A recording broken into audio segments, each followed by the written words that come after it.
Bears! This is Bear Blast, the official podcast of student life at Mott Community College. Whether you're new to campus or have been here for a while, this is your spot to catch up on what's happening, hear real stories from students and staff, and find new ways to get involved.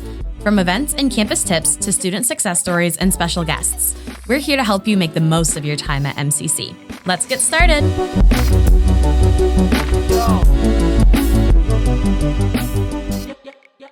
Hello and welcome back to Bear Blast. My name is Alyshia. I'm the coordinator for student life, and we are really excited to have our episode today. We're joined by a couple members from our SPAC, which is our Student Presidential Advisory Council, and then we have a special guest here today. So we'll get into that in just a minute. But today's topic is celebrating success, outstanding student achievements. So we're going to talk a little bit about what it means to have high achievement in college and what experience that looks like from a student perspective, but also from a staff perspective. So we're really excited about this topic. But before we get into it, I want to just introduce you to our guests that we have today. So as I mentioned, some are from SPAC, and I'm going to let you guys tell us your name and tell us a little bit about who you are and what you're doing at Mott. Hello, everyone. My name is Valerie Gilbert, and I am in the dental hygiene program. I am also active here in work study between the marketing department and the foundation. Hi, everybody. My name is Pease. I'm in the nursing program here at Mott. I'll be graduating by December. I also work as a student worker here at Mott Community College. I work in the office of the president. Andy, what's your last name? Curtin. Going into the psychology program in U of M Flint. After Mott? After Mott. All right. Nice to have you all back. Some of you have been here before, so thank you for joining us. And then, of course, we have a special guest here, and I will let her introduce herself. Tell us a little bit about you, what you do for the college, and maybe a fun fact about yourself, if you'd like. Okay. I'm Lynetta Coney. I am the president of the foundation for Mott Community College, and that means that I raise money. And first I make friends, and then I ask people for money. And it benefits the college in a number of ways. One is to provide student scholarships, also programmatic dollars for any type of program that's going to be newly created here at the college or to sustain a program. And then I also look to help with faculty and staff with professional development. Now, I've been here many years, and let's see, a fun fact is that I love synchronized swimming. Not many people know that about me. All right. That's very cool. I did it in high school. I did it in college, and I do it for fun when I go to a pool right now. I like that. I don't think we've ever had that fun fact before, so that's really cool. Definitely not something I ventured into yet, but maybe I'll get some tips from you. I'd love to do it. Right. If you're ever in a pool with me, I will be teaching you the ballet leg and all the other things. I love that. That's awesome. And I'm always up for learning new things. So that sounds really fun. Well, thank you for joining us. And I know typically what we try to do is give perspective from all aspects of the campus. And most of the time it's from students because this is a student podcast. But we do really appreciate your time and your energy that you're bringing today.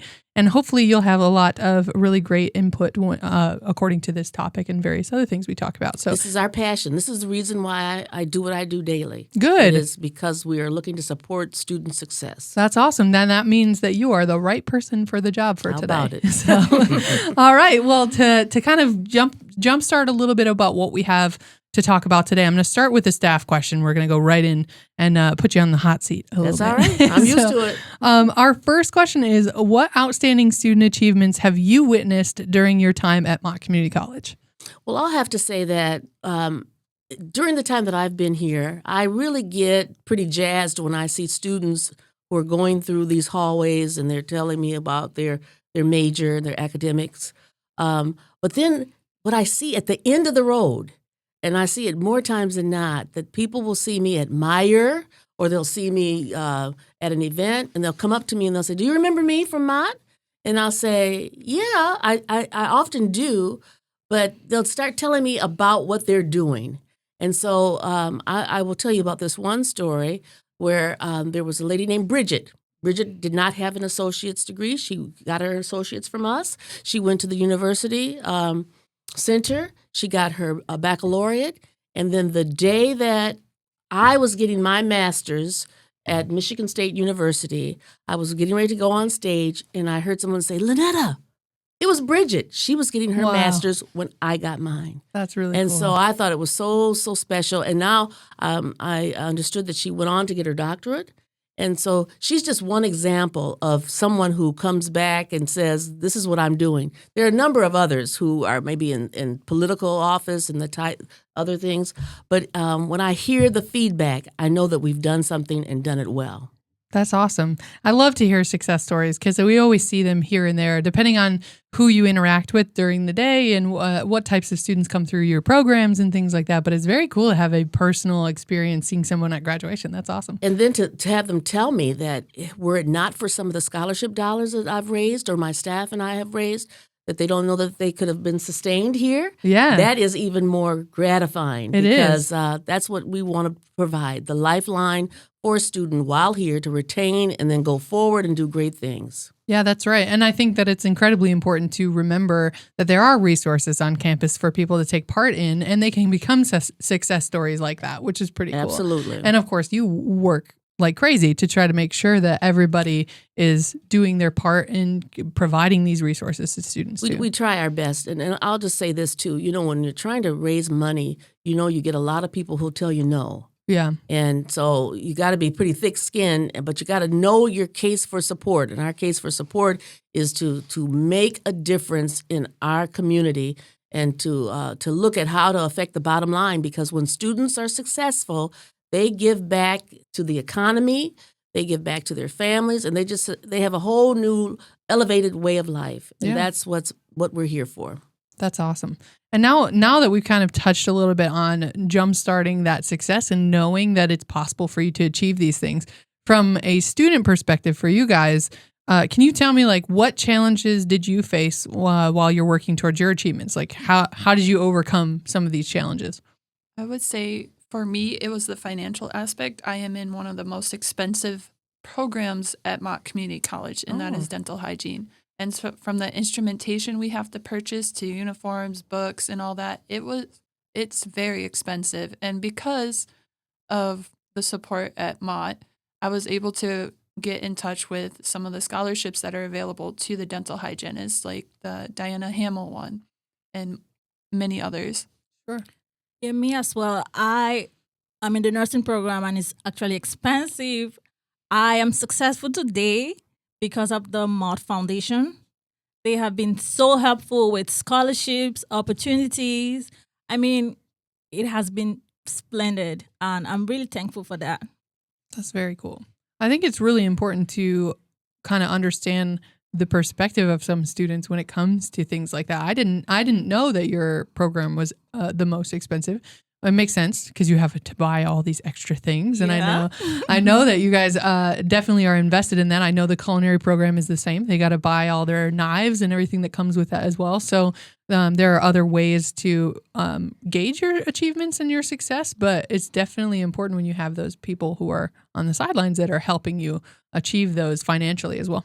And I'll also say my instructors too are a source of success to me because they teach well, they give you an enabling environment to succeed academically. So that is part of my success stories. Okay. And see, this is a gift right here, sitting here with these two students, because both students have been a part of the foundation from Mott Community College's efforts. And so I'm feeling good just sitting here hearing you talk about it because, we try to do what we need, but when we hear you say something about it, it warms our hearts. Right. Yeah. What do you guys think as far as like advice and things that you've gotten from your peers and your mentors? How does that play in helping you reach the goals that you have when it comes to achieving stuff at college? I want to say it plays a major role in especially my success in the program. It is a very hard and very heavy course that we go through in 2 years. We're constantly working with patients. We're constantly getting advice and coached as we're doing it. And that way we can succeed because every person we're going to come across, from community member to this students in our chair, they're going to be different. They're going to need different requirements. They're going to have different needs. And having them there has been crucial to the success that each student in my program needs. Yeah. Exactly. Some of my peers also, they try to tell me this program is hard. It's hard, but when you're done with it, it's gonna be worth it. So just put in your energy, put in the time, put in the work, and you will be successful. I mean, whenever you look back, you say, "Oh, I can't believe I did this." Yeah. So I want to just tell everybody that college is hard, yeah, but when you look back, you will be so proud of yourself that you achieved this much. Yeah, it's really important to remember that and keep it in the forefront of your mind, especially when classes are hard and things are getting a little bit more difficult and midterms come back and you're like, ooh, that was rough. But it's important to remember that these are successes that will eventually culminate into a degree that you can be proud of. So yeah, it takes a lot of effort on your part to remember those things, but it's important. Yeah, who I was in my first year in the program is totally different to who I am now. I've grown over the years being with the faculty and even working with the foundation. I've been able to put myself out there, do stuff I'm not normally used to, and I've been able to succeed with their help and advice.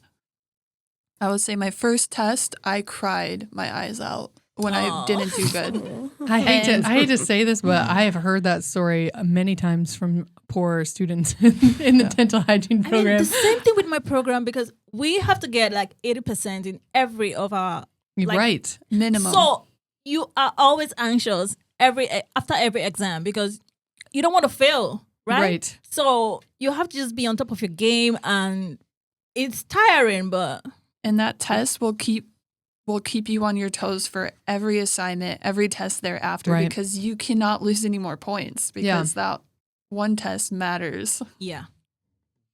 So what advice, and this can be answered by anyone, what advice would you give to other students striving for similar successes that you've either seen or been a part of? Like what do you think is a primary goal for them that they should consider or at least keep on their radar so that they can achieve similar things to what you've achieved? For me, so after that first test, I was not the only student that did not as well as they hoped, and they immediately dropped the program. And my advice to them is just because you do bad the first time because you have to be competitive to get into the program, so you're anxious, it's now you have to pace yourself and you can make it up and don't give up and keep pushing yourself to find the thing that helps you study to get that 100% that you're looking for, and also to give your time to rest, because if you're stressing about it, you're going to do worse. Yes. Yeah. Yeah, my advice is going to be to talk to people. If you have seniors in your program, speak to them, tell them about how you're feeling, tell them about the situation. They can advise you, and I mean, it's going to be faster than you figuring it out on your own. Also, I'll advise everybody to use the tutoring services. It's very helpful. It's going to set you up for success. So just be engaged in school activities and you will see yourself being successful. I agree with that 100%.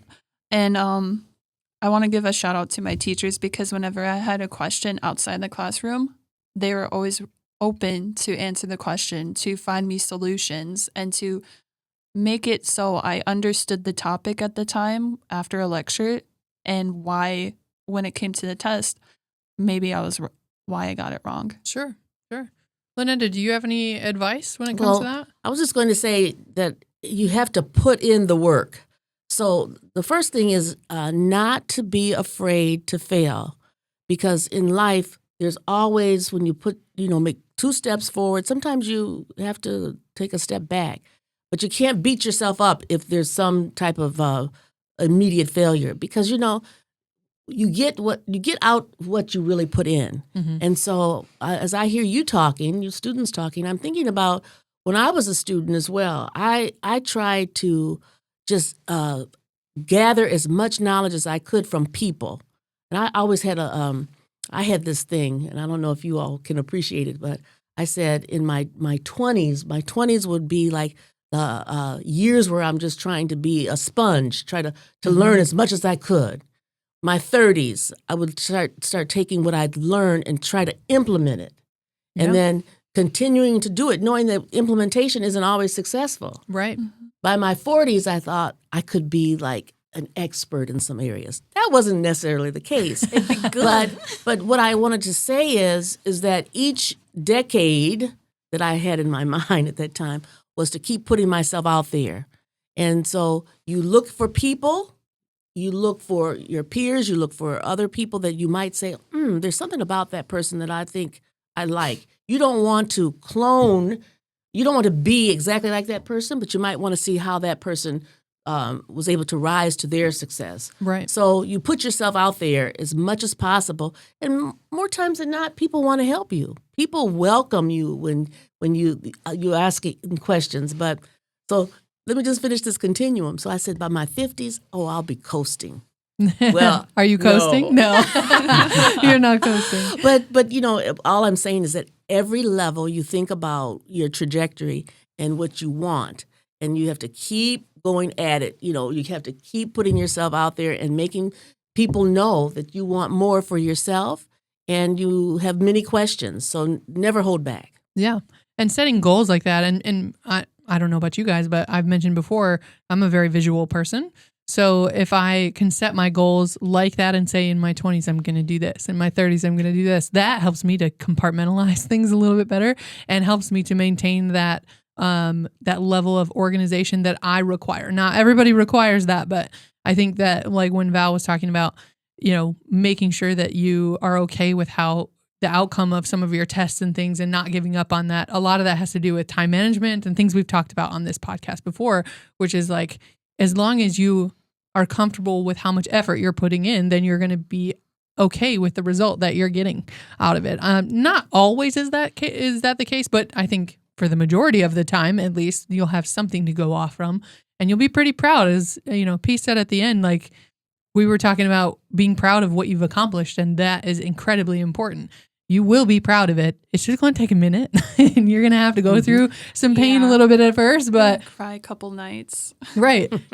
And of course, we're not, we've talked a lot about on this podcast about the positives of achievement and things like that. And now I feel like we might be slightly heavier on this one, but it is important to address these things. Yeah, school is not easy. We know that.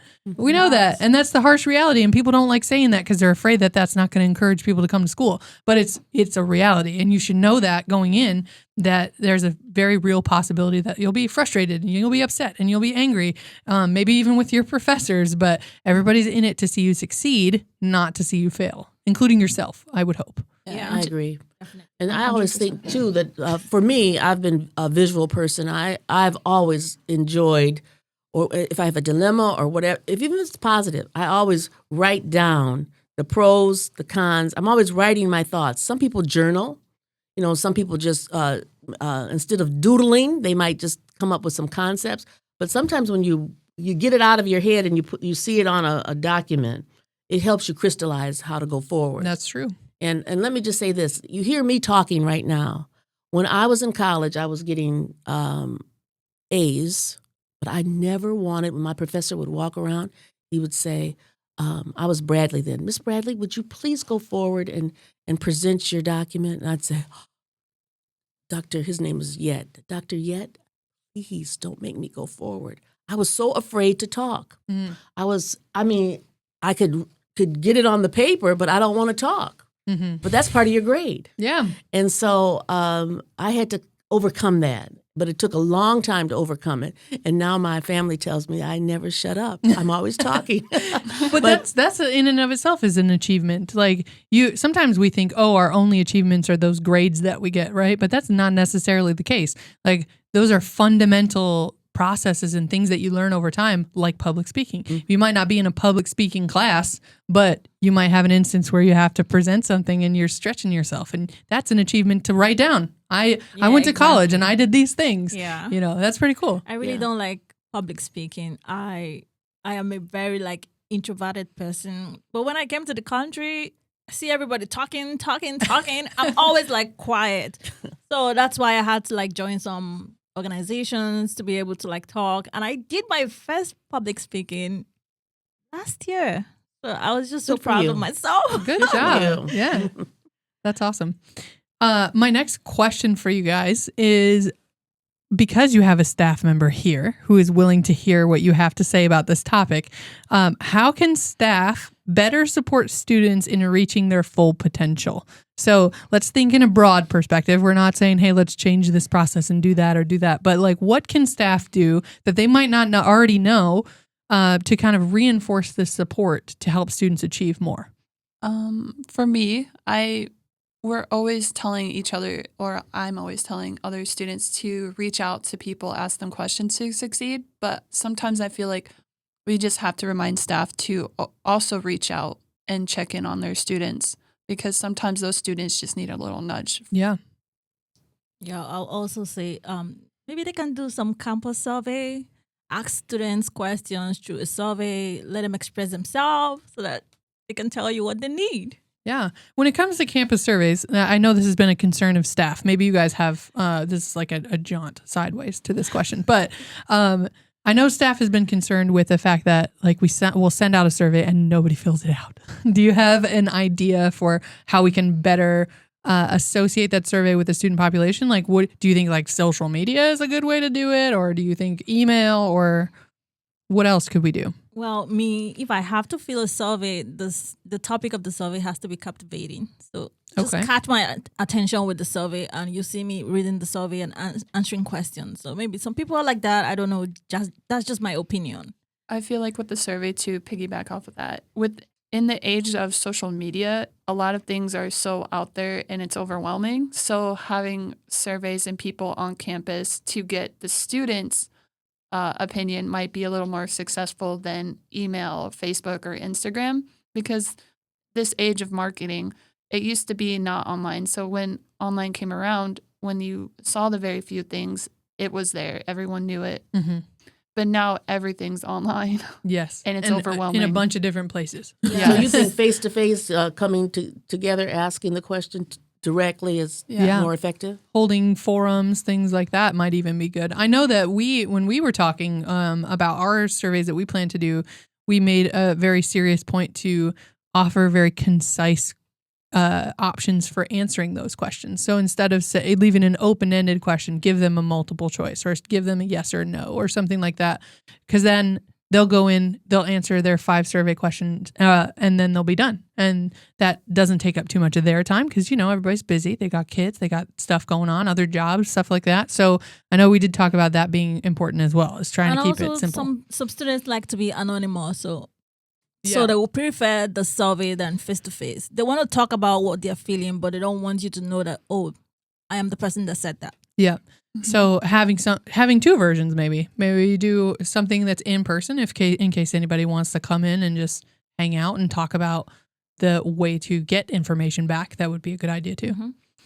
But I like that. I think that that's really good advice, because I think that, like you said, we have to have support from staff, and both Lynette and I are staff, and we like to hear from you because we want to know. Absolutely. We want to know what it is from your perspective. We were both college students at one point in our lives, but that was a while ago. I'll speak for myself on that, and that was a while ago. So I'm very detached from your experience. I don't know what you want, and most of the time I struggle even with our social media platforms today. I don't think so. No, I don't think so. I do think that it definitely is a good thing to hear from you, to hear what you think about how we should help, and because oftentimes the ideas that we had 15 years ago don't apply to today. Yeah.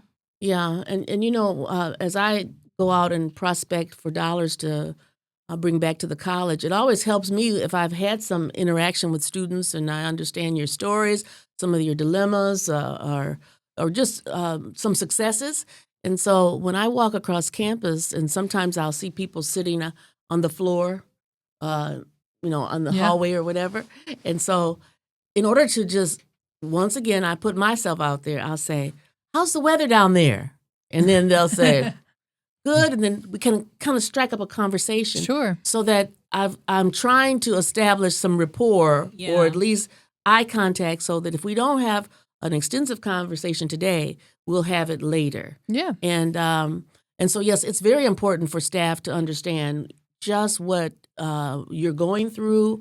And for me, I retell the stories to the donors. Yeah. And that's how we get specific scholarships to help dental hygiene, to help international students, to help students no matter what the arena is, I need to know what the students are thinking and feeling so I can communicate that. Oftentimes, a donor will say, I want to help someone who's studying math and science. Well, I have to find the intersection of what they want to do and what we really need.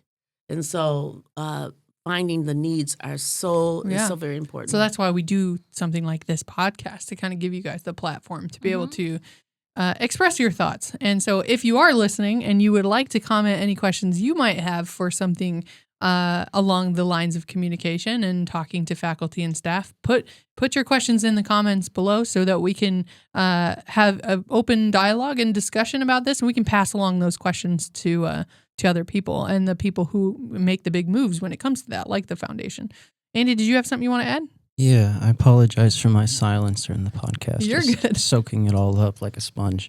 I just wanted to tell you something specifically. Well, for me, I just want you to know that since I'm transferring to U of M Flint and by the fall, maybe to me, Mott Community College is like a stepping stone, a beginning place for doing something much larger. You know, honestly, I see myself possibly in a few years down the road getting my doctorate or PhD in the field that I choose. And I will be thinking about Mott Community College. Thinking about that's where I started. That was the home base. That was the first achievement, right? That's what we're talking Right, about. Outstanding achievements and things that a lot of people, especially in today's world, think of community college as, not as successful or important as a 4-year institution. But you guys know that this is a platform, or as you mentioned, Andy, a stepping off point for people. And for that first step, that's your first achievement to your next achievement and the next one and the one after that. So that's really great. And so, Andy, I will be remembering because that you're already showing the signs of a proud an alumni of this college. And so I think I'll try to follow you and then hear your story. Yeah. And feature you in our alumnet. How about that? There you go. Look at that. Don't forget me, Andy, when you get famous. That's right. So my last question for you guys, okay? We won't take up too much more time, but my last question is, which I often ask in different formats to kind of close out our conversation, is what is one lesson that you learned through your journey to success that you think others should know? And that applies to you as well, Anita. If you have anything that you'd like to give that you went through, and that knowledge of that thing, you feel like other people should have that, and they can get it from you, which is great. I want to start off with this. Have you ever seen the movie Yes Man? Yes. Be like Yes Man. Put yourself out there, and you will experience a lot of amazing things, even if they all don't always work out. Like we talked earlier, failure is like a stepping stone to success. Yep. Yeah, I feel like I got to be in contact with my instructors. I didn't know that they were so receptive, but I learned later that I could achieve so much more by speaking with them, by telling them my problems, by telling them how I feel, and it helped me to get going in my academics and success. So just tell people, speak to your instructors, talk to somebody. Any advice? Well, let me tell you what I want to share real quickly, because Andy, you just said you apologize for your silence. Part of the whole communication piece is listening, active listening, as well as people talking. So decoding and encoding is essential. And so we've had a dialogue here. The piece that I want to say that I learned, and I told you about how I was reticent in talking when I was younger. I read something, and I actually went to a workshop. So now what I do when I have to, do any public speaking or anything, and I offer it to you and your listeners, is that you draw a baseball diamond, home base, first, second, third, back home. And then if you draw it on a piece of paper, you write firstly at home base your theme. What is it that you want to convey? First base is what's the first point that you want to convey. Second base is the second. So you say what you want to tell the people. You tell them the one point. You tell them second base point. And then you tell them what you told them so that when you come back to home, you've made your mark in terms of the theme. So if you think about it like a baseball diamond like that, I think you could speak extemporaneously and you can organize your thoughts. And so that's one thing I would convey. That's great. I definitely think, too, which is something that we've reiterated before, there are plenty of ideas for structure, and some people who are more introverted will take one version of it and another person would take another version. For me, kind of going off of what Valerie said, say yes to everything. I think that's a great thing, but also a very important lesson. We've talked about this on this podcast before. Also know when to say no. Absolutely. Because oftentimes, especially those that come and frequent this podcast and are part of these programs, are very high achieving students. We're not saying everybody has to be like the ones that come onto this podcast. If you'd like to be on this podcast, you're more than welcome to. But it's important to learn that sometimes you said yes too many times and it's just not easy or feasible for you to complete the things that have been asked of you. So it's important to learn to when to say no and make sure that your mental health is intact and you keep those processes going forward. I think it's a good way to kind of understand that you have limits and you don't want to stretch yourself too far.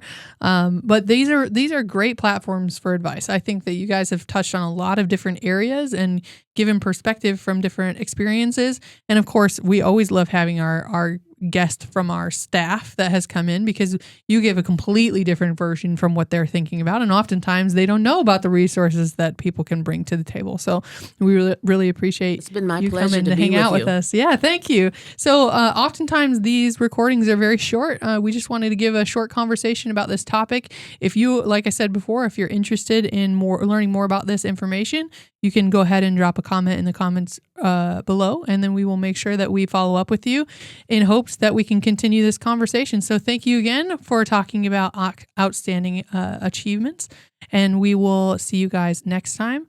If you would like, you can like or subscribe to our channel, and we hope to hear from you guys again soon. Otherwise, guests, thank you so much, and I look forward to having you on the show again soon. All right. Thank you. Thank you for All having me. right. All right. Go Bears. And that is it for this episode of Bear Blast. Thanks for hanging out with us. Be sure to follow us so you're always in the know about what's happening at Mott. And for even more Bear content, check us out on TikTok and Instagram. Just search for MCC Student Life. Until next time, go Bears!